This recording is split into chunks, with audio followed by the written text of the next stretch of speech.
பிரியமானவர்களே, மறுபடியும் நண்பன் தோழன் ஆண்டனி. அதாவது இன்றைக்கு கலவை வெங்கட் என்றவரும் பி குருஸில் ஸ்ரீ ஐயர் என்றவரும் சேர்ந்து நடத்துகின்ற கிறிஸ்துவத்துக்கு எதிரான ஒவ்வொரு காணொளி போட்டுக்கிட்டே வராங்க. மொத்தம் 8 பார்ட் இருக்குன்னு சொல்லியிருக்காங்க. அதில் நம்ம 5வது பார்ட்டும் திருப்பி 1வதுலேருந்து வரேன். 1வது முடிச்சிட்டோம். இன்றைக்கி நம்ம 2வது பார்ட்டை பார்க்க போகிறோம். இது கொஞ்சம் பெருசாக இருக்குதுன்னு நினைக்கிறேன். ஆனால் அவங்களுக்கு 45 நிமிஷம் இருக்குது. ஸோ அதை முக்கியமான விஷயங்கள் அதிலிருந்து எடுத்து போட்டு பதில் சொல்கிறதுக்கு ரொம்ப நேரம் ஆகும். முடிந்தால் இது 2 இல்லை 3 பார்ட்டாக நான் இதை போடலாம்ன்ட்டு நினைக்கிறேன். ஒரு வேண்டுகோள் என்னவென்றால், நீங்கள் இதை பகிருங்க. அநேகர் இடத்துல கிறிஸ்தவர்களுக்கு அநேகருக்கு இந்த விஷயம் தெரியாமல் இருக்குது. கத்தோலிகருக்கும் கிறிஸ்துவர்களுக்கு என்ன வித்தியாசம் தெரியாமல் இருக்குது. இந்த கலவை வெங்கட்டுக்கு ஒன்றுமே எல்லாம் கிறிஸ்தவர்கள்னு நினச்சி சொல்கிறாங்க. அதனால தான் மேரியை பற்றி பார்ட் 1 அவர் சொல்லிகிட்டு இருக்கிறார். இப்போ பார்ட் 2ல் அவர் என்ன சொல்ல போகிறார் என்று நாம் பார்ப்போம். புரியுதுங்களா? இதை நீங்கள் அநேகருக்கு ஷேர் பண்ணுங்கள் பிரியமானவர்களே. புரியுதுங்களா? இது இன்ஃபர்மேஷன் பரவணும். நான் வியூவர்ஷிப்பு கூட்டணும், சப்ஸ்கிரைப்பு கூட்டணுன்றது எல்லாம் நோக்கம். ஆனால் அப்படி பண்ணால் தானே இது நடக்கும். அதுதான் என்னுடைய ஒரு விஷயம். 2வது, நீங்கள் உங்களுடைய கமெண்ட்ஸு கேள்விகள் இருந்தால் அது போடுங்க. அது பதில் சொல்கிற மாதிரி உள்ள கேள்விகளாக இருந்தால் நான் அதுக்கு பதில் சொல்கிறேன். ஏன் அப்படி சொல்கிறேன்னு அப்படி கேட்டிங்கன்னா, சிலவங்க ஃபோனில் கட்ட வார்த்தையை ஃபோன் பண்ணி பேசுவாங்க. அப்பேற்பட்டன இப்பேற்பட்டன போடுற பதில், அதுக்கெல்லாம் என்னால் பதில் கொடுக்க முடியாது. புரியுதுங்களா? அப்போது உண்மையாக இதனுடைய டவுட் இருக்குது, இந்த மாதிரி விஷயம் கேட்டால் நான் அடுத்த காணொலி போடும்போது இதை சேர்த்து நான் அதுக்கு ஆன்சராக நான் போட்டு தரேன். இல்லைன்னா ஒன்றுக்கும் உட்காந்துக்கிட்டு எனக்கு கமெண்ட்ஸுக்கு ஆன்சர் பண்ண முடியாது என்னால். புரியுதுங்களா? அது ஒரு விஷயம். அப்போது இன்றைக்கு நம்ம பார்ப்போம். இந்த 2வது பார்ட்டில் அவர் என்ன சொல்ல வரான்றது நம்ம பார்ப்போம். எவனோ எழுதின புத்தகத்தை வச்சு பேசுவாங்க. நாங்கள் யார் எழுதின புத்தகத்தை வச்சு பேசலை, உங்களுடைய புராணத்தை வைத்து பேசுகின்றோம். திருப்பி ஏன் சொல்கிறேன்னா, கேட்குறவங்களுக்கு புரியணும். இது ஒன்று. இப்போ இன்னொரு இன்ட்ரோடக்ஷன் பாயிண்ட்டை கொடுத்துடுறேன். இப்போ நம்ம இன்னைக்கு எதை பத்தி பார்க்க போறோம்? இயேசுவை பற்றி சொல்லப்படாத கதைகள், உண்மைகள் அப்படின்னு. இப்போ நம்ம பார்த்தோம் இல்லையா, பேசர்களை பாதிரிகள் எல்லாம் தொப்பையும் தொந்தியுமா இருக்கா பெருந்தீனிகள் அப்படின்னு நம்ம பார்த்தோம். ஓகே, உங்களுக்கு ஒரு விஷயம் தெரியுமா? பைபிள்ல இயேசுவை ஒரு பெருந்தீனி, ஒரு பெரும் குடிகாரர் என்று விவரிக்கப்பட்டிருக்கிறது. இயேசுவை பைபிளில் ஒரு பெருந்தீனி, ஒரு குடிகாரர் அவங்க சொல்லுவாங்க அன்று அவர் செய்தார், இன்று நான் செய்கிறேன். அவ்வளவுதானே சார்? கரெக்ட். அவர் ஒரு பெருந்தீனி, அவர் ஒரு குடிகாரர் என்று பைபிளில் சொல்லப்பட்டிருக்கிறது. பைபிள்ல பெருந்தீனின்னு எழுதியிருக்கு, யாரும் இல்லைன்னு சொல்லலை. நாங்கள் மறுத்தோமா? சாப்பிட்றதுல இருந்தாங்க தப்பு. ஆனால் உங்களை மாதிரி பொய் பேசலையே. நல்ல பசுமாட்டுக்கறி பிராமணன் தின்ன வேண்டும் என்று மனுஸ்மிருதியில் எழுதியிருக்கு. ராமாயணத்தில் அரண்யகாண்டம் படிக்கும்பொழுது 14 வருஷம் கழித்து ராமன் வரான், தசரதன் சொல்கிறான், உனக்கு மெனு கொடுக்குறான். பன்னிக்கறியை இதில் வறுத்து நெய்யில் வறுத்து மசாலா வச்சு தரணுமா, மாட்டுக்கறியை அப்படி செய்து இப்படி செய்து வறுத்து கபாப் பண்ணி கொடுக்கணுமா, இல்லை குதிரைக்கறியை இப்படி கொடுக்கணுமா அப்படி கொடுக்கணுமான்னு ராமனுக்கு தசரதன் வச்சு கொடுத்தது இருக்கு. ஆனால் நீங்கள் என்ன சொல்கிறீங்க? பசுமாடு தின்னக்கூடாது, பசுமாடு கோமாதா எங்களுடைய கடவுள்னு சொல்கிறீங்களே. பசுமாடு அடித்து சாப்பிட்ட கூட்டம் நீங்கள். இப்போ அது இல்லைன்னு பொய் சொல்லி பாவம் இஸ்லாமியர்களை கொல்றீங்க நீங்கள். கறி தின்னா கோயிலுக்குள்ளே போக மாட்டீங்க. ராமனுக்கு பிடிக்காதான் கறி தின்னவங்கள. ராமர் கோயிலுக்கு போகிறாங்களா, அந்த கோயிலுக்கு போகிறாங்களா, இந்த கோயிலுக்கு போகிறாங்களா. இப்படி புராணத்தில் இருக்கிறத மறைச்சி வச்சு இன்னும் 10 வருஷம் கழிச்சு அது இருக்காது அரண்யகாண்டத்தில், அதை தூக்கிடுவாங்க. அப்படி இருக்கிறத கிளீனாக போட்டிருக்கு. உன் வீட்டில் கெஸ்டாக வரவனுக்கு பசுமாட்டுக்கறியை நெய்யில் வறுத்து கொடுக்கணுமா. இவன் சொல்கிறான் கோமாதான்றான் இவன். ஆனால் இவனுக்கு கரெக்டு, கோமாதா தான் இவனுக்கு. ஏன்னா அந்த கோமாதாக்கு கூட பிறந்த தம்பி யார், தங்கை யார், பெற்ற தாய் யார், தகப்பன் யாருன்னு தெரியாது. அது வளரும், அந்த கண்ணுக்குட்டி வளர்ந்து அந்த தாயோடனே சரீர சம்பந்தம் வைக்கும், இன்னொரு கண்ணுக்குட்டியே போடும். அவ்வளோ புத்தி தான் அதுக்கு இருக்குது. அதுதான் இவங்களுடைய மாதா. அப்போ இவங்களுக்கு அது பிரச்சனையே கிடையாது. இவங்களுடைய கடவுள் அதுதான். கடவுளுக்கு அக்கா தம்பி, அண்ணன் தம்பி, அம்மா அப்பா வித்தியாசம்லாம் கிடையாது இவங்க கோமாதாக்கு. அது எல்லாருடனும் அந்த கண்ணுக்குட்டியே பெருசாக அந்த தாயோடனே என்ன செய்யும், உடலுறவு கொள்ளும். அதாவது நீங்கள் பார்த்துருக்கலாம், காளை மாடை வந்துட்டு செய்யும், அதுக்கு பிறந்தது தான் இருக்கும், அதுக்கும் குழந்தை பிறக்கும். அதுக்கு என்ன தெரியும், இது என் குழந்தை, இது என் தாயும் தெரியுமா? அந்த அளவுக்கு அது புத்தி இல்லையே. அதுதான் இவங்களுடைய கடவுள். அப்போ இவங்க கிட்ட நம்ம என்ன எதிர்பார்க்க முடியும்? ஏன் சொல்லியிருக்காங்க பெருந்தினிக்காரன் என்றால், இவர் எல்லா வீட்டுக்கும் போய், இல்லைன்னா என்ன சொல்றது, எல்லா இடத்துக்கும் போய் யார் கொடுத்ததும் இவர் சாப்பிடுவார். குஷ்ரோகி வீட்டுக்கு போனாலும் சாப்பிடுவார்.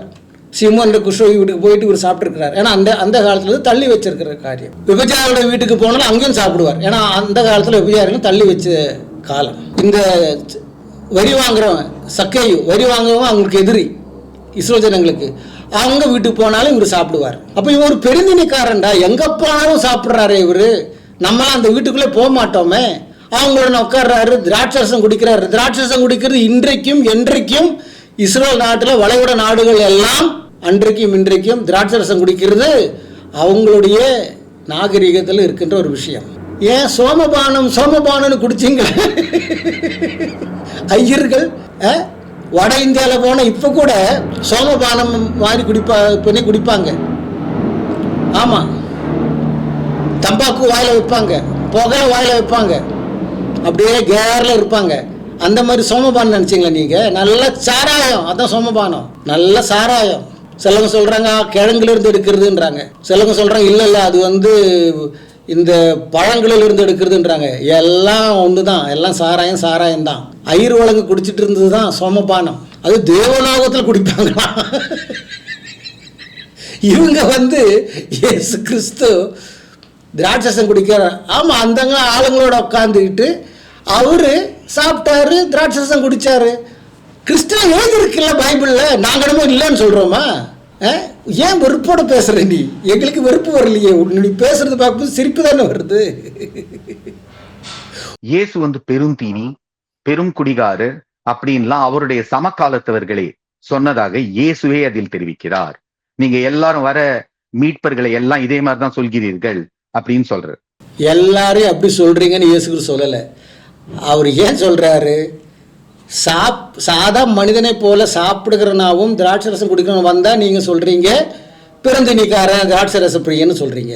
சரி, குடிக்காதவனும் சாப்பிடாதவனும் வந்தா நீங்க சொல்றீங்க பிசாசு பிடிச்சவனு சொல்றீங்க. ஏன்னா யோவான் சாமி ஏத்துக்கல. அப்போ எப்பேற்பட்டாலும் வரணும், சாப்பிட்றவனும் சாப்பிடாதவன் வரணும். அந்த கான்டெக்ட்ல இயேசு கிறிஸ்து சொல்றார்.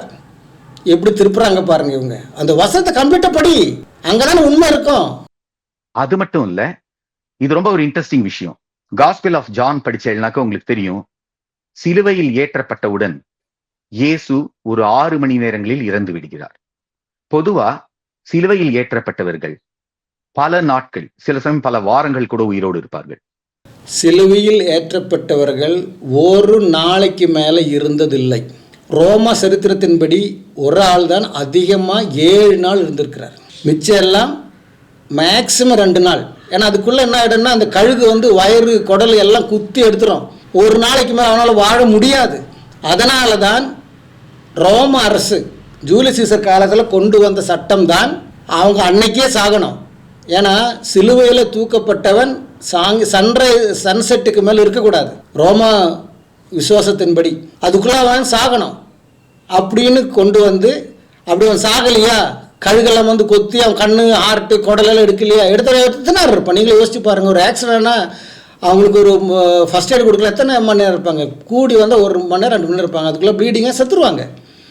ஒரே ஒரு ஆள் தான் இருந்திருக்கிறார், 7 நாள் சாகாமல் இருந்திருக்கிறார். அதுதான் ஒரு ஹிஸ்டாரிக்கல் எவிடன்ஸ் இருக்குது.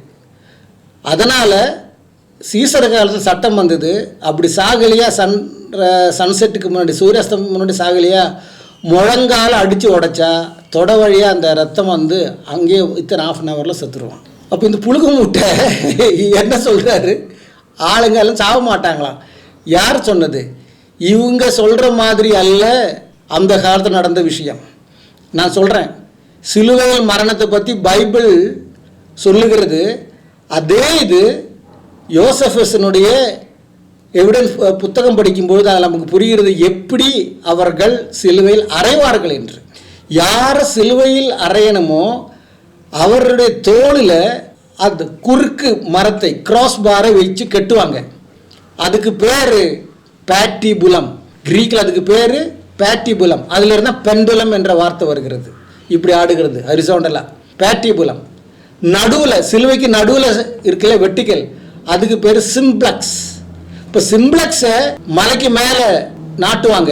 அப்படி நாட்டுறாங்கன்னா இன்னைக்கு யாரும் அறைய போறாங்கன்னு அர்த்தம். அப்போ இயேசுவை சிலுவையில் அறையிற அன்னைக்கு சிம்ப்ளெக்ஸை நாட்டுறாங்க மலையில். 3 சிம்ப்ளெக்ஸை நாட்டுறாங்க. ஏன்னா 3 பேர், 2 திருடனும் ஒரு இயேசுவும் இருக்கு. இயேசு 2 திருடர்களும் இருக்கு. அப்போ மொத்தம் 3 பேர் சிலுவையில் அறைய போறாங்க. அப்போ இவங்களை அதுக்கு முன்னாடி அடிச்சு, இயேசு கிறிஸ்துவுக்கு தான் 39 அடி, மற்றவங்களுக்கு அந்த அடி இல்லை. ஏன் 39 அடின்னா பீலாத்து நினைச்சாரு அடிச்சு விட்டுடலான்னு. ஆனால் சிலுவையில் அறைன்னு சொன்னா அறையறதுக்கு அவங்க விட்டாங்க. ஆனால் திருடர்களை ஆல்ரெடி ஜஸ்டிஃபிகேஷன் பண்ணது சிலுவையில் அறையணும் அப்படின்னு. அப்போ அவங்கள என்ன பண்ணுவாங்க, இந்த தோளில் கிராஸ் பாரை கட்டி மலைக்கு மேலே ஏற்றுவாங்க. அவங்க அதை சுமந்துக்கிட்டே போனோம். அங்கே போனதுக்கு அப்புறம் மருத்துவர்கள், புரியுதுங்களா, ரோமன் மருத்துவர்கள் வந்து, அவர் கவர்மெண்ட் ஃபிசிஷியன், அவர் வந்து ஒரு பல்செல்லாம் பார்ப்பார். பார்த்துட்டு இந்த இடத்துல நம்ம நினைக்கிற மாதிரி இந்த இடத்துல கிடையாது, இந்த இடம், புரியுதுங்களா, இந்த இடம், அதாவது நம்ம பல்ஸு பார்க்குறாங்களா டாக்டருங்க, அந்த மணிக்கட்டு இடத்துல சதுரமாக, அது எந்த சதுரம் இருக்குன்னா சொல்கிறாங்க 1/2 இன்ச்சிலிருந்து 3/4 இன்ச்சு சமச்சதுரமான ஆணி, சதுரமான ஆணி ஷார்ப்பாக இருக்கும். அந்த ஆணிக்கு வந்து 6 இன்ச்சு அந்த ஆணியுடைய லெங்த் இருக்கணும். அது என்ன பண்ணுவாங்க, இந்த கிராஸ் பாரில் அந்த சிம்ப்ளெக்ஸாக இருக்கிற மலைக்கு மேலே போய் படுக்க வைப்பார். படுக்க வச்சு அவர் பல்ஸை பார்த்து இந்த இடத்துல அந்த 3/4 இன்ச்சு சைஸ் இருக்கின்ற ஆணியை அப்படி அடித்து ஏற்றுவாங்க. நமக்கு இங்கே 2 எலும்பு மாதிரி தெரியும் பாருங்கள், இதுக்கு நடுவில் ஏற்றுவாங்க. ஏற்றி அந்த மரத்தோட மரமாக அடித்து வைக்கிறதா ஏற்றுறாங்க. ஆனால் ஏற்றி உடனே அப்படியே அடித்து ஏற்ற மாட்டாங்க. அப்படி ஸ்கொயராக இருக்கிறத ட்விஸ்ட் பண்ணுவாங்க. இப்படி ஏற்றிட்டு இப்படி ட்விஸ்ட் பண்ணுவாங்க. ஏன் ட்விஸ்ட் பண்ணுறாங்கன்னா, இது ஏற்றின உடனே ரத்தம் வர ஆரம்பிக்கிறோம். ரத்தம் வர ஆரம்பிச்சுன்னா வித்தின் 1/2 அன் ஹவரில் செத்துருவோம் இல்லையா? இப்போ சூசைட் பண்ணுறவங்க அந்த கார்டியக் நரம்பு அறுத்த உடனே 1/2 அன் ஹவரில் சாகுறாங்கல்ல. அப்போ சாகக்கூடாது இவன். அப்போ என்ன பண்ணுறாங்கன்னா, இந்த ஸ்கொயராக இருக்கிறது ஏன் அப்படி வைக்கிறாங்கன்னா, அப்படி திருப்பின உடனே இந்த நரம்புகள் வந்து என்னாகும், இந்த ஆணியினுடைய ரவுண்டாக இருக்கிற ஆணி திருப்புறது இல்லை, அது அப்படி தானே இருக்குது, எப்படி திருப்பினாலும். இப்போ இந்த ஸ்கொயர் போய் என்ன ஆகும், அந்த நரம்பை அரெஸ்ட் பண்ணும். அப்போ ரத்தம் வெளியில் வராது. அதனுடைய விஷயம் என்ன, ரத்தோட்டம் நடக்காது. வந்த ரத்தம் ரிட்டர்ன் போனோம் இல்லையா, இப்படி வந்து ரிட்டர்ன் போனோம், அதான் அழுக்கு ரத்தம். அப்போது புது ரத்தம் வராது, அழுக்கு ரத்தம் போகாது. அப்போ உடம்புல என்ன ஆகிடும், கார்பன் டை ஆக்சைடு ஜாஸ்தி ஆகிடும். கார்பன் டை ஆக்சைடு ஜாஸ்தியாகி பனி போல சிவப்பாக இருக்கிறவனும் வித்தின் 1 or 2 ஹவரில் கருப்பாயிடுவான். ஜாஸ்தி வந்த 3-4 மணி நேரம், சிலவங்க 6 மணி நேரம் இருப்பாங்க, அவ்வளோதான், அதுக்கு மேலே இருக்க மாட்டாங்க. மூச்சு முட்டி சத்துருவான். ட்ராப் ரத்தம் வெளியும் போகாது. ஏன்னா அந்த ஸ்கொயர் ஆணி போட்டு இப்படி திருப்புறது, அதெல்லாம் இந்த புண்ணாக்கு படிக்கவும் இல்லை, இந்த புண்ணாக்கு தெரியவும் இல்லை. அதனால பேசுகிறாரு அவர், பெருசாக கண்டுபிடிச்சது போல். ஒருத்தர் தான் 7 நாள் இருந்திருக்கிறான், எல்லாம் 1 நாள் கூட இருக்கிறது இல்லை. ஏன்னா அதில் சட்டத்தை மாற்றுறாங்க, சூரியாஸ்தமத்துக்கு மேலே அவனை இது பண்ணுன்றாங்க. ஆனால் என்ன நடக்கும் விஷயம்னு கேட்டிங்கன்னா, இவன் சத்துருவான். ஆனால் செத்தாலும் அந்த பாடியை அந்த மரத்திலிருந்து, சிலுவை ஆகிறதில் இருக்கின்ற மரத்திலிருந்து இறக்க மாட்டாங்க. ஏன் இறக்க மாட்டாங்க, ரோம விசுவாசத்தின்படி எல்லாம் கடவுள். அங்கேருந்து வந்து கூட்டம் தானே, இந்த ஆரிய கூட்டம் எல்லாம் மிக்சடு கூட்டம் தானே, இது எல்லா விசுவாசமும் இருக்கிறதானே இந்த இதில்.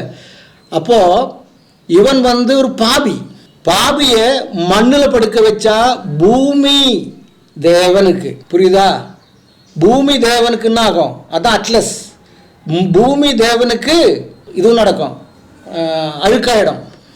அதனால பூமியில் படுக்க வைக்கக்கூடாது. சரி, நெருப்பில் போடலான்னு பார்த்தா அக்னி தேவன் அழுக்காயிடுவான் இந்த பாபி நிமித்தம். அப்போ என்ன செய்யணும், தண்ணியில் போடலாம். தண்ணியில் போட்டால் தண்ணி வந்து கடவுள், தண்ணீர் கடவுள் அழுக்காகும். அப்போ தண்ணியில் இந்த பாடி போடக்கூடாது, பூமியில் இந்த பாடியை வைக்கக்கூடாது. சரி, அக்கினியில் போட்டு தகனமும் பண்ணக்கூடாது. அப்போ என்ன செய்வாங்கன்னா, இந்த முழங்கால் அடித்து உடச்சிட்டு இவன் சத்துடுறான், அப்படியே போயிடுவாங்க. அது என்ன ஆகும், இந்த சிலுவையில் இந்த பாடி அப்படியே கிடக்கும். அது சாயங்காலமும் பகலும் கழுகு காக்க எல்லாம் வந்து கொத்தி கொத்தி கொத்தி இந்த குடல் கண்ணெல்லாம் எடுக்கும். அப்புறம் அழுவி கீழே விழுந்துடும். கீழே விழுதெல்லாம் நரி நாய்கள்லாம் தின்னும்.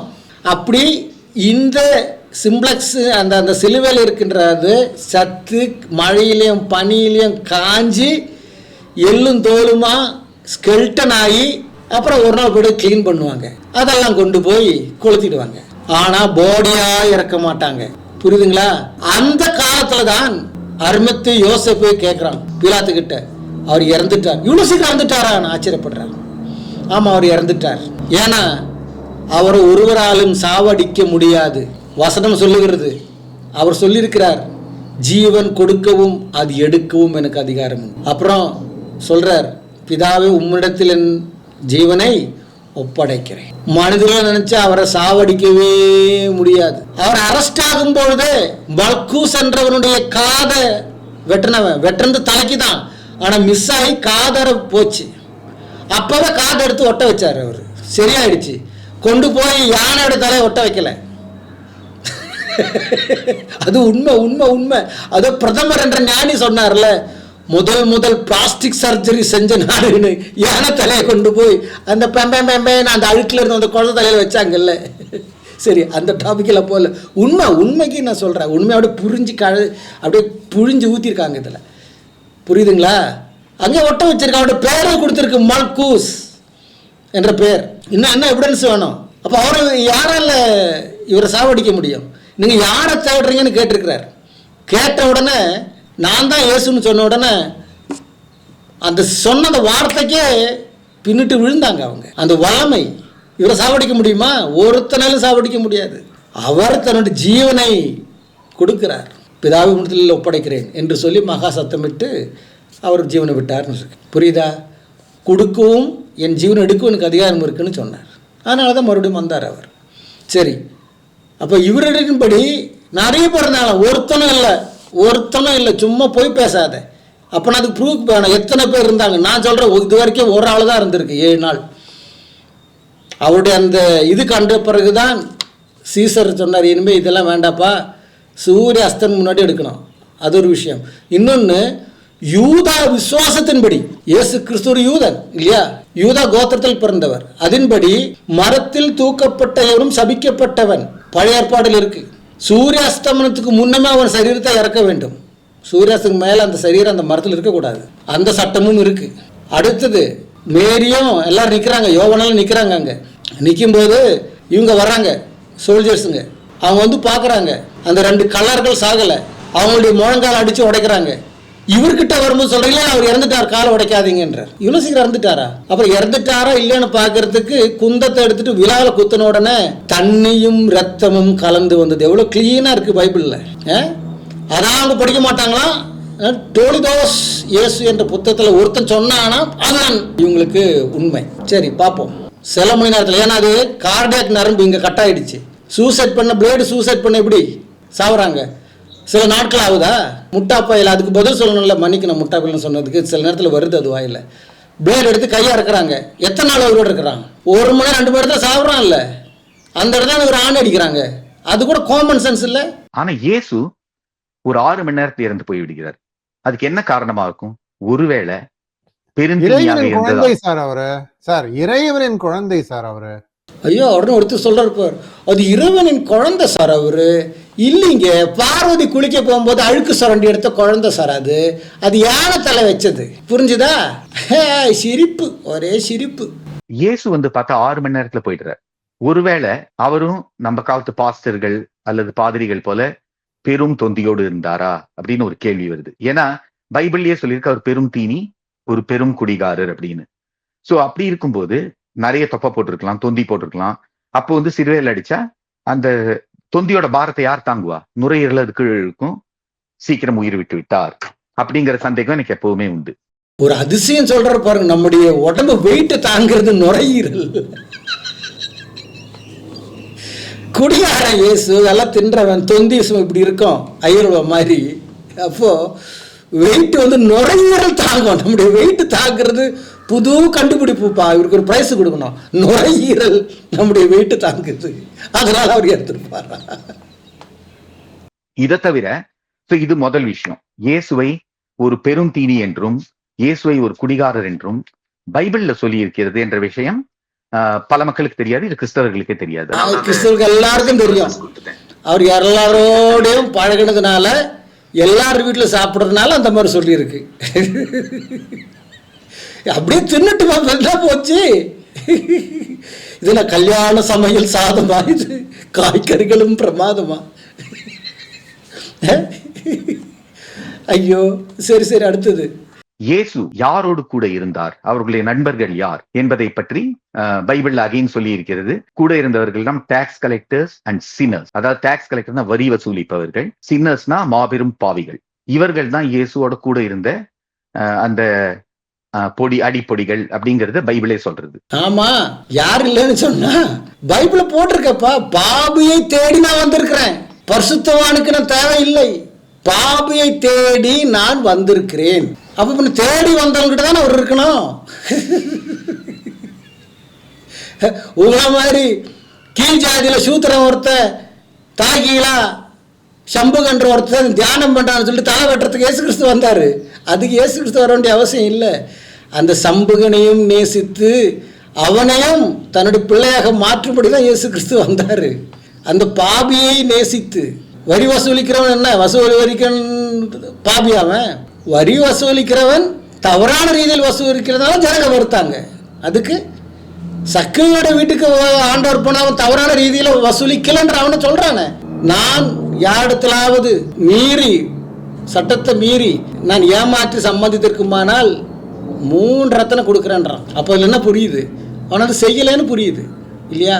வரி வசூலிக்கிறது என்னப்பா அவ்வளவு பெரிய விஷயமானு கேட்போம். இப்போ உதாரணத்துக்கு நம்ம அமெரிக்காலயோ இந்தியாலயோ இருந்தோம்னா நாம இவ்வளவு சதவீத வரின்னு நம்ம கொடுப்போம். கலோனியல் ஆட்சி நடக்கும் இடங்களில் அது மாதிரி இருக்காது. உதாரணத்துக்கு பிரிட்டிஷ்காரர்கள் இந்தியாவை ஆண்டப்போ இஷ்டத்துக்கு வரி வசூலிப்பார்கள். அதாவது அறுவடை நடக்கிறதோ இல்லையோ நீ இவ்வளவு வரி கட்டணும்னு சொல்லுவோம். அதனால நாடே முழுக்க அழிஞ்சு போச்சு. காரணமே பிரிட்டிஷார் நமது மீது திணில வரி வசூலிப்பு. பிரிட்டிஷ்காரர்கள் இந்தியா ஆண்டப்போ இஷ்டத்துக்கு வரி வசூலிப்பார்கள். வசூலித்ததுல யாரு? ஐயர் வழங்க தானே, நீங்க தானே வசூலிச்சீங்க.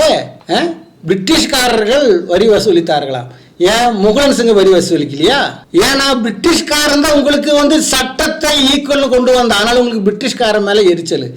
ஆனா திருவாங்கூர் ஆண்டு கொண்டிருந்த ஐயர்வாளோட குடும்பம், மார்த்தாண்ட வர்மா, அந்த வர்மான்ற குடும்பம் 108 வரி வரிச்சாங்க. உலகத்துல எந்த நாட்டுல எந்த காலத்துல இல்லாத வரி, முளைக்கு வரி. அதுக்கு பேரே முளை வரி. மார்பகத்துக்கு ஒரு பொண்ணுடைய உடம்பு குண்டா இருந்தா அதுக்கு ஒரு வரி. 108 வரி இருக்கு. இவன் சொல்றான் 108 வரி. அதான் முளை வரி, அரைவரி, அதாவது இடுப்பு எந்த அளவுக்கு குண்டு இருக்கோ அதுக்கேற்றபடி வரி, மார்பகத்தினுடைய சைஸுக்கு ஏற்றபடி வரி. நஞ்சையிலுடைய கதை உங்களுக்கு எல்லாம் தெரியும். நங்கையில் என்ன பண்ணான்னு 2 மார்பகத்தை வெட்டி வச்சுட்டான். புருஷங்காரன் தற்கொலையும் பண்ணிட்டான். மேல அங்கி போடக்கூடாது, எல்லாருக்கும் பார்க்கணும், வரி வரவனுக்கும் பார்க்கணும், மார்பகத்துல சைஸ பார்க்கணும். மீசைக்கு வரி, தாடிக்கு வரி, தாலி கட்டுறதுக்கு வரி. ஏன் வீட்டுல கல்யாணத்துக்கு அப்பளம் பொடிக்கணும்னா அதுக்கு ஒரு வரி, அதுக்கு ஒரு பர்மிஷன். நீ மரத்துக்கு கீழே ஓட வீட்டுல தங்கணும், ஓடி விட்டு தங்க கூடாது, அதுக்கு ஒரு வரி. கல்யாணம் நடத்துறதுக்கு ஒரு வரி. கல்யாணம் நடத்தும் போது மண்ணுல தான் பள்ளம் நோண்டி ஒரு இலை வச்சு சாப்பிடணும். இல்ல நம்ம இன்னைக்கு சாப்பிடுறது போல பெரிய இலை வைத்து சாப்பிடணும்னா அதுக்கு ஒரு பர்மிஷன், அதுக்கு ஒரு வரி. அப்படி சாப்பிடும் போது முதல்ல ஐயர்வாளர்களுக்கு சாப்பாடு போடணும், இல்லைன்னா நாயர்களுக்கு சாப்பாடு போடணும், அப்புறம் தான் வீட்டுக்காரனை சாப்பிடணும். எத்தனை வரி, எத்தனை வரி! 108 விதமான வரியை வாங்கின கூட்டம் நீங்க போய் சொல்றீங்களா இந்த வரியை பத்தி? அதான் இப்போ அதே மாமி உட்காந்து இருக்குல்ல,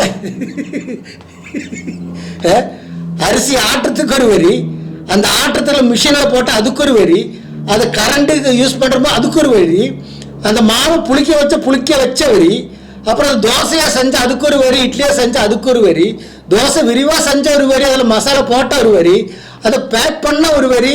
இப்படி 1008 வரி இப்ப இருக்குல்ல. இதேதான் இன்னும் கொஞ்ச நாள் போட்டா அதுக்கும் வரி. மானங்கட்ட கூட்டம் லேடிஸுங்களுக்கு அந்த பீரியட்ஸுக்கு வைக்கின்ற நாப்கினுக்கு வரி விதிச்ச கூட்டம். சின்ன பிள்ளைங்க ஆய் போறதுக்கு கேட்டா அந்த நாப்கினுக்கு வரி விதிச்சாங்க. லேடிஸுங்களுடைய மாதவிடாய்க்கு போடுகின்ற நாப்கினுக்கு வரி விதிச்ச கூட்டம். மானங்கட்ட ஜாதிங்க இப்ப சொல்றாங்க அந்த வரியாம், பெரிய வரியா பிரிட்டிஷுங்க வரி வச்சாங்களாம். அங்க அந்த பிரிட்டிஷ் கிறிஸ்துவர்கள், அந்த எரிச்சல் வேற ஒண்ணும் இல்ல. கிறிஸ்துவத்துக்கும் பிரிட்டிஷுக்கும் சம்பந்தமே இல்லை. முகலன் ஆண்டான், பிரிட்டிஷ் ஆண்டான். கிறிஸ்துவத்தை பார்ப்பது மிஷினரிகள், அவர்கள் இதுக்கு எதிர்த்தானே நின்றாங்க, எல்லா வரைக்கும் எதிர்த்தானே நின்றாங்க. இந்தியா அழிஞ்சதுக்கு பிரிட்டிஷ்காரன் வச்ச பிரிட்ஜும் ட்ரெயின் ட்ராக் இன்னைக்கு ஓடிட்டு இருக்கு. பிரிட்டிஷ்காரன் வச்ச வரி இந்தியா அழியல, இன்னைக்கு தான் அழிஞ்சிருக்கு. இதோ இந்த பிஜேபி கூட்டம் 11 வருஷம் ஆண்டு இந்தியா குட்டிச்சுவர் ஆயிடுச்சு. டாலர் ரேட்டு 93க்கு போகுது. இப்போ ஒருத்தர் சொன்னார் பெருசா, பாகிஸ்தான் करेंसी नीचे नहीं गिर रहे, बांग्लादेश का करेंसी नीचे नहीं गिर रहे, श्रीलंका करेंसी की नीचे नहीं गिर रहे, इंडिया करेंसी क्यों नीचे गिर रहे, गिर रहे क्यों नीचे नहीं गिर रहे சொல்லும் போது 48 ரூபா 49 ரூபா இருந்தது ஒரு டாலருக்கு. மன்மோகன் சிங் சூப்பர் ஆடிட்டு இருந்தார். இந்த ஃப்ராடு பொய்யனை கொண்டு உட்கார வச்ச உடனே வெறும் 11 வருஷத்துல 60 வருஷம் ஆண்டுட்டு 52 ரூபாயில் இருந்த டாலரு வெறும் 11 வருஷத்துல 92 ரூபாய் ஆச்சு. உன்னுடைய வரியும் உன்னுடைய ஜிஎஸ்டியும் போட்டு நாடை குட்டிச்சோறு பண்ற பிராமண கூட்டம் பிரிட்டிஷ்னால இந்தியா ஆண்டுடுச்சான். பிரிட்டிஷ்கார ஆளுகின்ற நாட்களில் $1 1 ரூபாய் இருந்தது. பிரிட்டிஷ்காரன் ஆளும் பொழுது இந்தியாவது $1 ஈக்குவல் $1 ஈக்குவல் $1 இருந்தது. அமெரிக்கன் டாலருக்கு ஈக்குவலா இருந்தது. இன்றைக்கு நீ ஆளும்போது என்ன ஆச்சு? பிரிட்டிஷ்காரன் நம்ம கிட்ட சுதந்திர நீங்க சொந்தமா ஆளுங்க செய்யுங்கன்னு சொல்லிட்டு ஒரு 3-4 வருஷம் விட்டான். அப்போ $1 16 பைசா இருந்தது $1. அப்பவே 16 பைசா கூடிடுச்சு. அப்படியே கூடி கூடி கண்ட்ரோல் பண்ணி பண்ணி பண்ணி 60 வருஷத்துல 52 ரூபா தான் ஆச்சு. 11 வருஷத்துல அடுத்த 40 ரூபா ஏற்றிட்டான். பிரிட்டிஷை கொலை. இந்தியாவோட பொருளாதாரம் எங்க குறைஞ்சி போச்சு? இந்தியாவோட பொருளாதாரம் ஹையா இருந்தது பிரிட்டிஷ் ஆளும் பொழுது.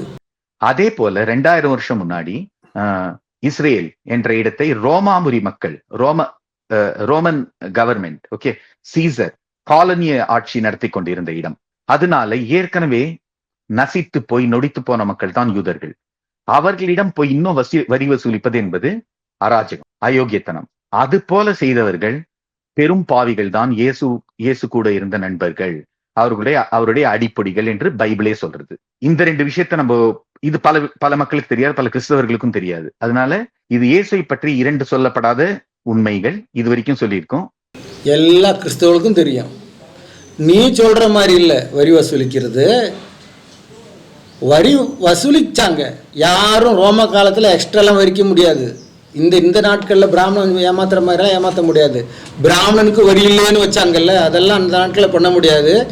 என்ன இஸ்ரேல் குடும்பத்திலேருந்து வரி வசூலிப்புக்குள்ளே போன இப்போ மத்தேயு அந்த மாதிரிலாம் வரி வசூலிப்பு போனால் இஸ்ரேலனாக இருந்தால் 10 ரூபா கொடுக்குற இடத்துல 8 ரூபா கொடுத்தா போதும் விட்டுருவான்.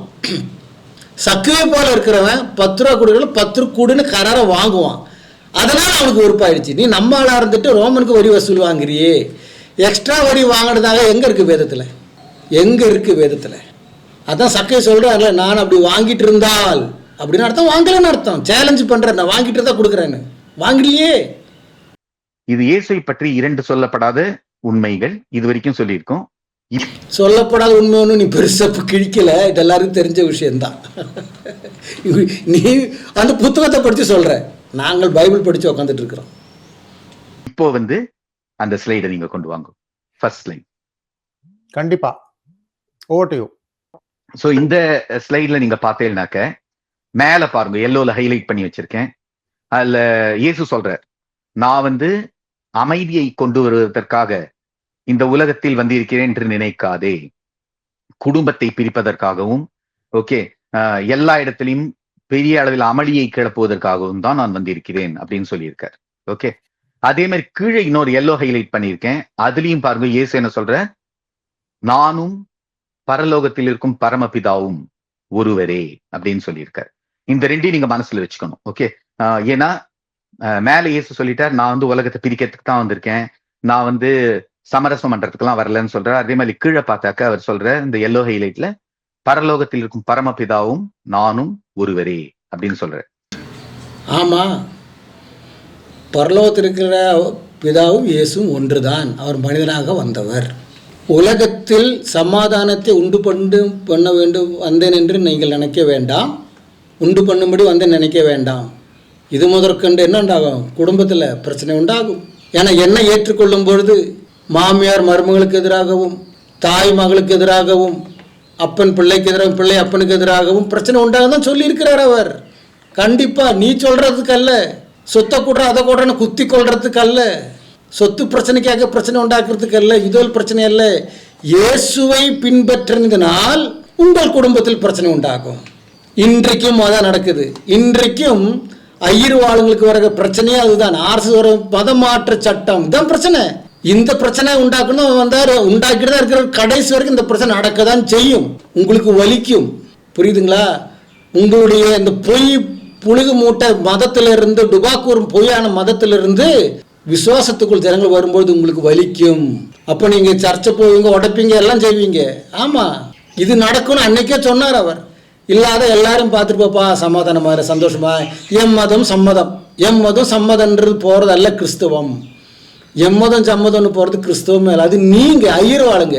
ஐயர் பொம்பளைங்கெல்லாம் பாருங்கள், எல்லாம் முஸ்லீமை கட்டும். இவர் இருக்கிற சுப்பிரமணிய சாமி மகளை யார் கட்டியிருக்கு? ஒரு இஸ்லாமை கட்டியிருக்கு. எல்காத்தோனி மகளை யார் கட்டியிருக்கு? இஸ்லாமை கட்டியிருக்கு. முரளி மனோகர் ஜோஷியோட மக யாரை கட்டியிருக்கு? இஸ்லாமை கட்டியிருக்கு. பிரியாமணின்னு ஒருத்தர் இருக்கிறாள்ல, ஒரு ஐயர் ஆக்ட்ரஸ், இஸ்லாமை கட்டியிருக்கு. எங்களுக்கு ஒன்றும் பிரச்சனை இல்லை, யாரை வேணா கட்டுங்க, புரியுதுங்களா? அதுக்கெல்லாம் உங்களுக்கு பிரச்சனையே இல்லையே. ஏன்னா எல்லாம் பணக்காரங்க. ரஜினிகாந்தோட மனைவி இல்லாத யார் ஐயர்? ரஜினி யார் ஐயரா? இல்லையே, அவன் சூத்துறேன்.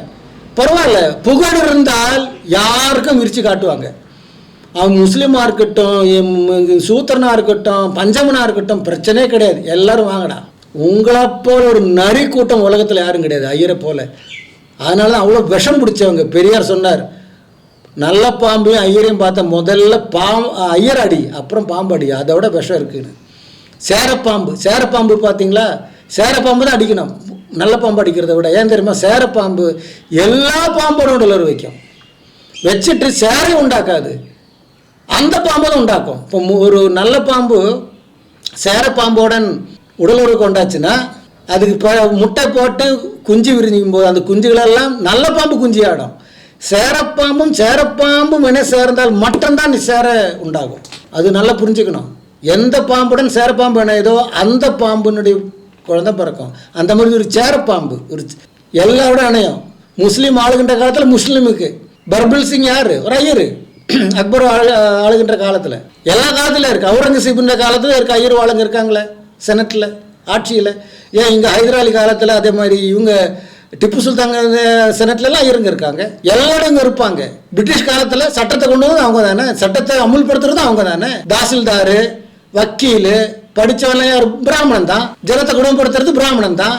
எங்களுக்கு உயரம் கொடுக்குறது வரியெல்லாம் அவங்க தான் கொடுக்கணும்.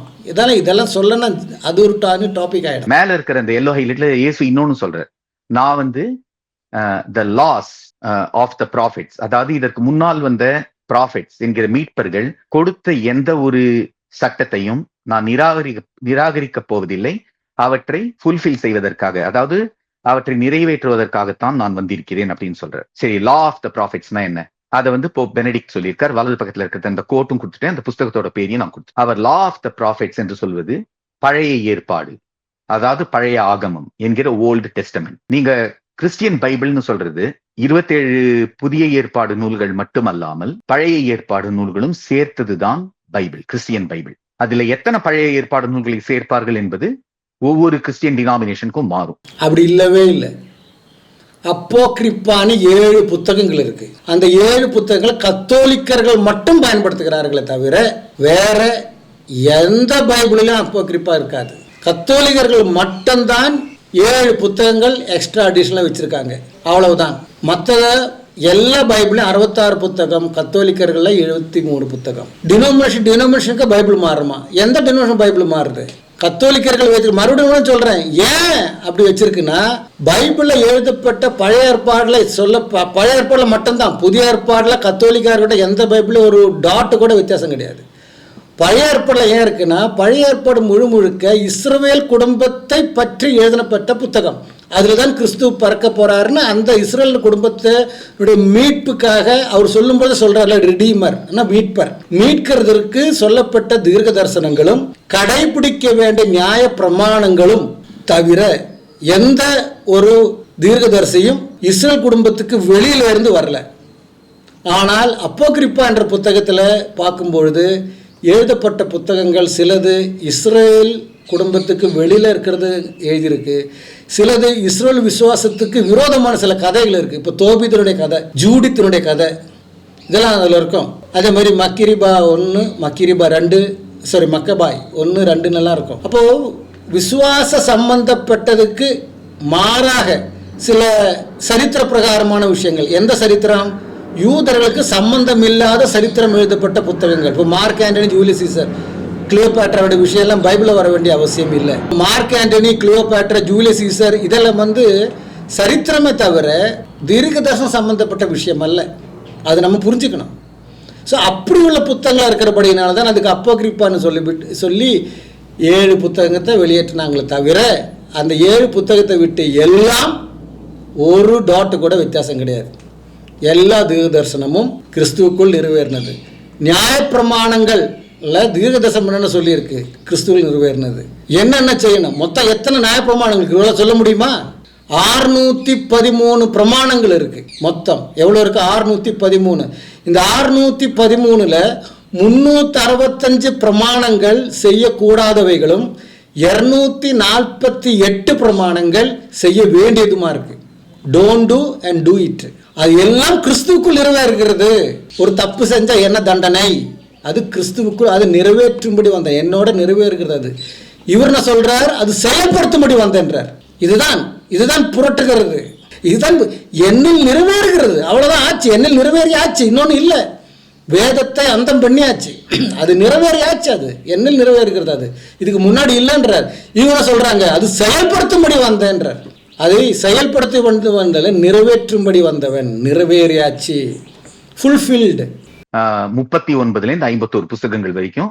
பட் இது எல்லாருமே ஏற்றுக்கொண்ட ஒன்றுதான். கத்தோலிக்கர்களாக இருந்தாலும், புராட்டஸ்டன்டாக இருந்தாலும், எவாஞ்சலிக்கல் யாரா இருந்தாலும், பழைய ஏற்பாடு என்பது கிறிஸ்தவ பைபிளின் ஒரு அங்கம் என்று ஏற்றுக்கொண்டிருக்கிறார்கள். அது ரொம்ப முக்கியமும். ஏன்னா அங்கதான் ப்ராஃபஸி எல்லாம் வருது. இது மாதிரி இயேசு என்கிற ஒரு மீட்பர் வருவார் அப்படின்னு. இயேசுங்கிற பேர்லாம் அதை சொல்ல இம்மானுவேல்னு சொல்றது. அதான மேத்யூ போன்றவர்கள் இதுதான் இயேசுன்னு ஒரு கதை கட்டி விட்டா, அது வேற விஷயம். அது வேற விஷயம்லாம் சொல்லாத, அதுதான் விஷயம். புரியுதா? இமானுவேல் என்பதற்கு அர்த்தம் தேவன் நம்மோடு கூட, God with us. இமானுவேல் என்ற ஈப்ரு வார்த்தைக்கு அர்த்தம் தேவன் நம்மோடு கூட இருக்கிறார். அதுதான் மேத்யூ சொல்றார் 1:24. இயேசு என்று பெயருடைய தேவன் நம்மோடு கூட எதுக்கு இருக்கிறார்? நம்முடைய பாபத்தை மன்னிக்கும்படிக்கு. அவர் தன் ஜனங்களை பாபத்திலிருந்து விடுவிப்பார் என்றதுனால அவருக்கு இயேசு. அப்ப இயேசு என்ற வார்த்தைக்கு அர்த்தம் பாபத்தை விடுவிக்கிறவர். தேவன் நம்மோடு இருந்து நம்முடைய பாபத்தை விடுவிக்கிறார். அதே விஷயத்தை தேவன் நம்மோடு இருக்கிறார் என்றதை அதே மத்தேயு சுவிசேஷத்தினுடைய கடைசி வசனத்தில் அவர் சொல்றார், இதோ உலகத்தின் கடைசி பர்யந்தம் நான் உங்களோடு இருப்பேன். ஐ ஆம் த இமானுவேல். புரியுதா உங்களுக்கு? இது புரியணும்னா கொஞ்சம் ஞானம் வேணும், தலைக்குள்ள சரக்கு வேணும்.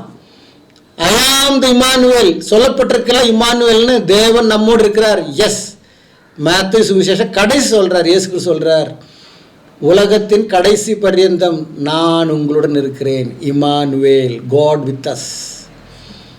அதனால அவர் நம்முடைய பாபத்தை மன்னிக்கிறார். இயேசு என்ற பெயர் அவருக்கு. அது புரிஞ்சுக்கணும். நான் எல்லாத்துக்கும் பதில் வச்சுட்டே போறேன் பிரியமானவர்களே.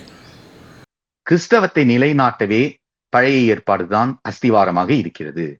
இத போப் பெனடிக்ட் ரைட் சைட்ல சொல்லியிருக்காரு. அதே போல இடது பக்கத்தில் நான் கொடுத்திருக்கிறது உங்களுக்கு ஒரு எவாஞ்சலிக்கல் ஸ்காலர் அண்ட் மினிஸ்டர். அவரும் அதையே தான் உங்களுக்கு அதுல திண்ணப்படுத்தி இருக்கிறார். சரி, எதுக்கு இப்போ இவ்வளவு பழைய ஏற்பாடை பத்தி சொன்னோம்? நீங்க இந்த ஸ்லைடை எடுத்துடலாம். இப்போ you can take it of screen. Okay, பழைய ஏற்பாடை பத்தி இப்ப நம்ம எதற்காக சொன்னோம் அப்படின்னு நீங்க பார்த்தீங்கன்னாக்க, பழைய ஏற்பாடில் ஒரு மிக முக்கியமான ஒரு நூல் இருக்கிறது. ஓகே, அந்த நூல் பேரு எசேக்கியேல் 23. இத படிக்கிறதுக்கே நம்மளுக்கு கொஞ்சம் அருவருப்பா இருக்கும். ஓகே, ரொம்ப ரசாபாத்மாக, ரொம்ப விரசமாக இருக்கிற ஒரு நூல். எசேக்கியேல் படிக்கிறதுக்கு அருவருப்பா இருக்குமா? உங்களோட புராணத்தோடியா? லிங்க புராணத்தோடியா? லிங்க புராணத்தோடியா இது அசிங்கமா இருக்கும்? இல்ல சிவபுராணத்தோட அசிங்கமா இருக்குமா? தாரகாவனத்துல நடந்த விஷயம் படிக்கிறதோட அசிங்கமா இருக்குமா? இல்ல, ராஜேந்திரனுக்கு கண்ணாயிரம் என்ற பெயர் வந்தது, அதோட அசிங்கமா இருக்குமா? சரி சரி, நம்ம அதை பிறகு அது பிறகு பார்ப்போம். நம்ம இவரு சொல்றது பார்ப்போம், என்ன அசிங்கன்னு பார்ப்போம். அதுல யாரு பேசுகிறார்? மிஸ்டர் பரமபிதா அவரே நேராக பேசுகிறார். நம்ம போன ஸ்லைட்ல பார்த்தோம், இயேசுவும் பரமபிதாவும் ஒருவரே அப்படின்னு இயேசுவை சொல்லியிருக்கார், நான் சொல்லல. ஆமா, யோவான் 10:30. பரமபிதா, பரலோகத்தில் இருக்கும் பரமபிதா அப்படி என்ன சார் சொல்லியிருக்காரு எசேக்கியேல் 23? உங்களுக்கு யாருக்கு டைம் கிடைக்கிறதோ அதை எடுத்து படிச்சு பாருங்க. சரி சரி சரி.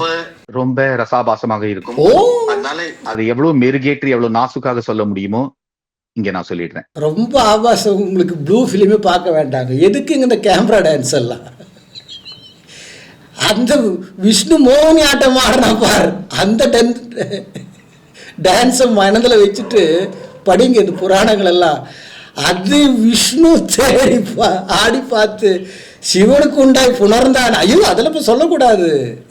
இது ரொம்ப ஆபாசமா இருக்கு. எசேக்கியேல் புத்தகம் படிக்க படிக்க அதுல இயேசு சொல்கிறார், எனக்கு கர்த்தர், இயேசு கர்த்தர். ஓகே, அதுதான் பரமபிதா, அவரும் ஒண்ணுதான், 2 பேரும் ஒண்ணுதான். அவர் சொல்கிறார், எனக்கு 2 மனைவிகள் இருந்தார்கள், ஒஹோலா ஒஹோலிபா, அவர்கள் இருவரும் சகோதரிகள்.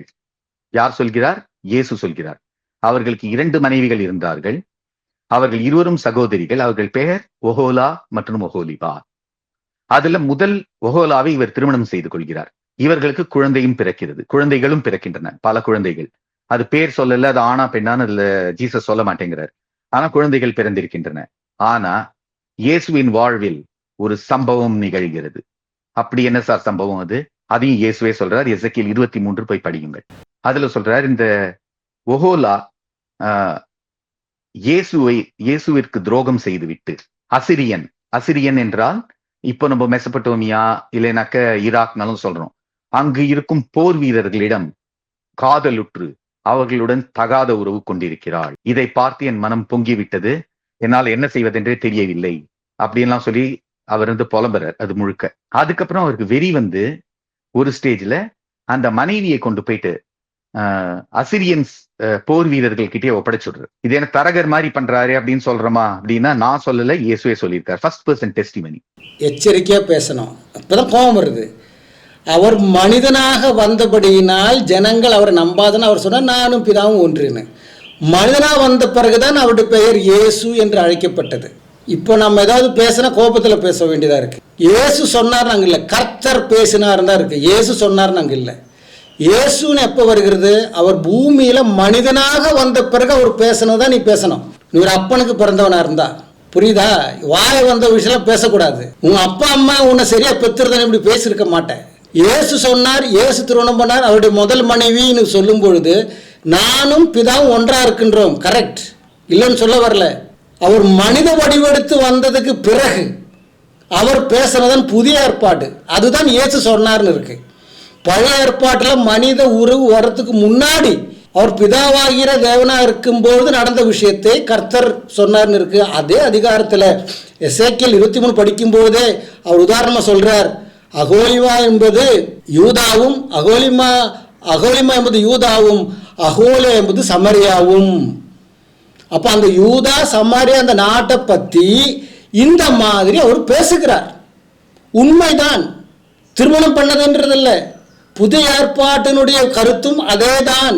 ஆவிக்குரிய விஷயமாக பார்க்கும் பொழுது மணவாட்டி என்ற கிறிஸ்துவ சபையை திருமணம் பண்ணும்படிக்கு மணவாளன் ஆகியிருக்கின்ற கிறிஸ்து மத்திய ஆகாயத்தில் வருகிறார். அப்ப எப்படி கணவன் மனைவியின் மத்தியில் சம்பந்தம் இருக்கோ, அந்த ஐக்கியம் இருக்கோ, அந்த அன்பு இருக்கோ, அந்த இனப்பிரியாத விஷயம் இருக்கோ, அதே போல அவர் சபையை நேசிக்கிறார், சபை அவருடன் சேருகிறது என்ற ஆவிக்குரிய அர்த்தம். பழைய ஏற்பாட்டிலும் அதேதான் அர்த்தம். இஸ்ரவேல் என்ற சபை 2ஆக பிரிந்தது. பிரிந்து 2 பேரும், அதில் தங்கை என்ற அகோலிபாமா என்றவள் ஏற்கனவே அசுரம் கூட போயாச்சு, யூதாவோ பேபிலன் கூட போயாச்சு, 2 விக்கிரகார்த்தனைக்குள்ள போயிட்டாங்க என்றதுக்கு அந்த ஒரு கணவன் மனைவியை பிரிந்தால் உள்ள துக்கத்தை போல என்னுடைய பிள்ளைகள் என்னை விட்டு பிரிந்தார்களே என்று உதாரணம் காட்டும்படிக்கு திட்டமா சொல்லியிருக்கு. 23வது வசனம் படிக்கும்போது நமக்கு அங்கே புரிந்து கொள்ள முடியும். அதே அதிகாரத்தில். அப்போ வசனத்தை உன்னால சொல்ல முடியாது. இது இந்த உதாரணத்துக்கு தான் எப்படி படைத்தாரோ அதை நிறைவேற்றும்படிக்கு ஆதாமினிடத்திலிருந்து ஏவாள் உண்டாக்கப்பட்டிருக்கு. ஏவாள் மறுபடியும் ஆதாமை சேருகிறாள். அதே போல கிறிஸ்துவனிடத்திலிருந்து, தேவனிடத்திலிருந்து நாம் மனிதர்கள் உண்டாக்கப்பட்டோம். மனிதர்கள் என்ற அந்த மணவாட்டி சபை மறுபடியும் தேவனிடத்தில் போய் சேர வேண்டும். உங்களை வெட்டெடுத்த கடையல்பட்ட குழியை நோக்கி பாருங்கள். ஐசாயா 51ஆம் அதிகாரம் நம்ம பார்க்குறோம் அந்த விஷயம். இதை தெரியாத இயேசுக்கு 2 மனைவிகளாம். இயேசுக்கு 2 மனைவி எங்கே இருக்குது? நானும் பிதா ஒன்றுன்னு சொன்னார்ல. சொன்னார். எப்போ சொன்னார்? மனிதனாக வந்திருக்கும் போது சொன்னார். இவரை நம்பாததுனால. நானும் தேவனும் ஒன்றுன்னு நீங்கள் நம்பாதனால அவர் சொல்கிறார். நானும் தேவனும் ஒன்றுப்பா. நான் பூமிக்கு இப்போ வந்திருக்கிறேன் மனிதனாக. அது நான் தேவனாக இருக்கின்ற என்னுடைய அந்த அவஸ்தை, அந்த சூழ்நிலை. அது அவர் அங்கே இருக்கும்போது திருமணம் பண்ணாரா? அது நீங்கள் பெற்ற பிள்ளையே திருமணம் பண்ணுறதுக்கு ஓடுறான பிரம்மா. அது சொல்கிறேன். ஒன்று ஊருக்கதே வரும்போது அது சொல்ல வேண்டியதாக இருக்குது. அவனுடைய சுக்லத்தை கொண்டு போய் தாமரையில் ஊற்றின உடனே அங்கேருந்து பத்மா உண்டாயிட்டா சரஸ்வதி. திரும்பி பார்த்து அழகை பார்த்து அவன் பின்னாடி ஓடுறான் அவளை கல்யாணம் பண்ணுன்னு. அது எப்போ நடந்தா அப்புறம் சொல்கிறேன். இப்போ இதுக்கு நான் சொல்கிறேன். 4 தலை எடுக்கிறார் பிரம்மா. தெற்கு வடக்கு மேற்கு கிழக்கு எல்லாம் பார்க்குறாரு, எங்கேயுமே இல்லை. கடைசியில் 5வது தலை எடுக்கிறார். தேவலோகத்துக்கு சுற்றி பார்க்குறார். சிவன் பார்த்தான், என்னம்மா அது உங்கள் அப்பா இந்த மாதிரி செய்கிறாருன்னு. இல்லை ஐயா, என்னை திருமணம் பண்ணுறதுக்கு வரான். திருமணம் பண்ணுறதுக்கு வரானா? யார்? உங்கள் அப்பனா? ஆமாம், வரட்டும்னு சொல்லிட்டு தேவலோகத்துக்கு 5வது தலை போனோன்னா அதை அப்படியே வெட்டிட்டார் அந்த தலையை. அப்புறம் சிவனை ஒரு சொல்லி புரிய வைக்கிறார். சிருஷ்டி அந்த விஷயம் வரும்பொழுது மகள் என்றும் தகப்பன் என்றும் இல்லைன்னு சொல்லி சிவனை சாஜப்படுத்தி, பரவாயில்லம்னு சிவனே பத்மாவை சரஸ்வதியை என்ன பண்ணுறாரு? பிரம்மனுக்கு கல்யாணம் பண்ணி வைக்கிறாரு. இந்த மாதிரி அயோக்கியத்தன கதை அல்ல இது. அந்த வசனத்தில் சொல்லப்பட்டு 23ஆம் அதிகாரத்தில் 23வது வசனம் சொல்லுகிறது. இது அகோலிமா என்பது தங்கையும், அகோலி என்பது தங்கை என்பது இஸ்ரவேலும், அகோலி என்பது அக்காள் யூதாவும் என்று திட்டமும் அங்கு சொல்லப்பட்டிருக்கு. அப்போ யூதாவும் இஸ்ரவேலும் பற்றி அவர்கள் செய்த தவறை சுட்டி காட்டும்போது சொல்லியிருக்கு. அங்கே வசனம் அங்கே இருக்கு. யாரும் பெருசாக தேடி அங்கேயே க்ளீனாக எக்ஸ்பிளைன் பண்ணியிருக்குது. அதுக்கு ஒரு பெரிய ஆவிக்குற ஞானமெல்லாம் தேவையில்லை. படிக்கிற சோறு தின்ற புத்தியில் படிக்கிறவனுக்கு தெரியும் அது இப்படின்னு. அப்போ எப்படி புரட்டுகிறீர்கள்? ஏன்னா நீங்கள் ஒரு ஃப்ராடு. நீ ஃப்ராடுத்தனம் உண்டாக்கப்பட்ட, உன் குடும்பமே ஒரு ஃப்ராடு. உன் பேரை என்ன இருக்குது? கலவை, கூட்டு கலவை தானே. அது அப்படி தான் நீ பேசுவேன். அப்புறம் பேசு. தயவுசெய்து சப்ஸ்கிரைப் பண்ணாமல் நீங்கள் பார்க்குறதா சப்ஸ்கிரைப் பண்ணுங்கள். அனைவர்களுக்கு ஷேர் பண்ணுங்கள். கர்த்தர் உங்களை ஆசீர்வதிப்பாராக.